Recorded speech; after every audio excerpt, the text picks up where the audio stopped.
Hi friends, అందరికీ నమస్తే. Welcome back to Shaurya's kitchen. ఈ రోజు టేస్ట్ లో అదిరిపోయే ఒక మంచి రెసిపీతో మేము ముందుకు వచ్చేసాను.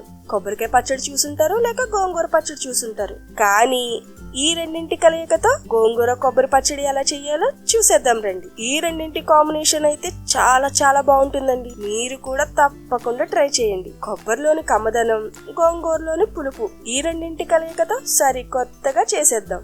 మరి వీడియో చూసే ముందు మన శౌర్యస్ కిచెన్ ని లైక్ చేసి, షేర్ చేసి, సబ్స్క్రైబ్ చేయటం మర్చిపోకండి. ముందుగా ఒక మూకుడు తీసుకుని గ్యాస్ వెలిగించి సిమ్ లో పెట్టుకున్నాక అర స్పూన్ మెంతులను దోరగా వేగించాలి. మెంతులను హైలో పెట్టి వేపిస్తే మాడిపోయి చేదు వచ్చేస్తాయండి. కాబట్టి సిమ్ లో నిదానంగా వేగాక తీసి పక్కన పెట్టుకుని చల్లారనివ్వండి. అదే మూకుడులో 2 స్పూన్ల నూనెను వేసి వేడెక్కాక 1 స్పూన్ జీలకర్ర, 5 స్పూన్ ధనియాలను వేసి రంగు మారే వరకు లైట్ గా వేపించుకోవాలి.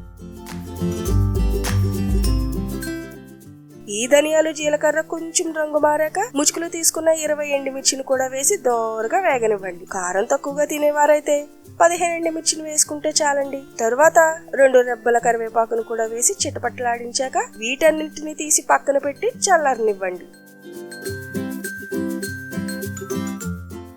అదే మూకిడిలో ఒక పెద్ద బౌల్ నిండా కొబ్బరి ముక్కలను తీసి 2 నిమిషాలు వేగనిచ్చి తీసి పక్కన పెట్టి చల్లారనివ్వండి. మీ ఇంటికి చుట్టాలు వచ్చినప్పుడు ఇలా ఈ గోంగూర కొబ్బరి పచ్చడి చేసి చూడండి, అందరూ ఫిదా అయిపోవాల్సిందే. తరువాత అదే మూకుడిలో 2 స్పూన్ల ఆయిల్ వేసుకుని మనం ఏ కప్పుతో అయితే కొబ్బరి ముక్కలు తీసుకున్నామో అదే కప్పుతో గోంగూరని తీసుకుని మూకుట్లో వేసి 1 స్పూన్ ఉప్పు కూడా వేసుకుని మూత పెట్టి మగ్గించుకోవాలి.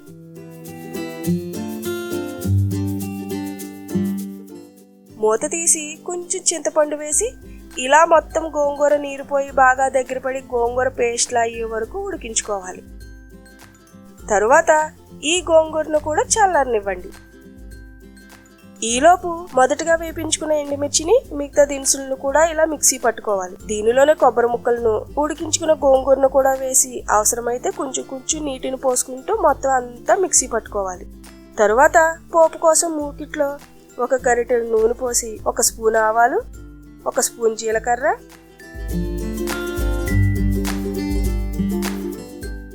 1 స్పూన్ పచ్చిశనగపప్పు, 1/2 స్పూన్ మినప్పప్పును వేసి దోరగా వేగనివ్వండి. తర్వాత కచ్చాపిచ్చా దంచుకున్న 1 వెల్లుల్లి, 3 ఎండుమిర్చి ముక్కలను, 3 రెబ్బల కరివేపాకు కూడా వేసి చివరగా 1 చిన్న చెంచా ఇంగువ కూడా వేసి బాగా కలిపి మిక్సీ పట్టుకున్న ఈ పచ్చడిలో ఈ పప్పు మొత్తాన్ని వేసి బాగా కలుపుకోవాలి.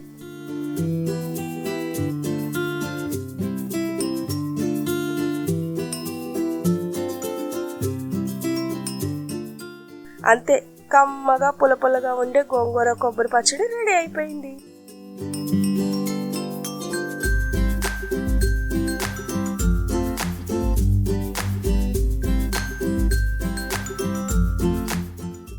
ఎవరు కనిపెట్టారో గాని ఈ రోటి పచ్చళ్ళని అలా అన్నంలో కలుపుకుని ఒక్కో ముద్ద నోట్లో పెట్టుకుంటుంటే అమృతాన్ని తలపిస్తుందండి.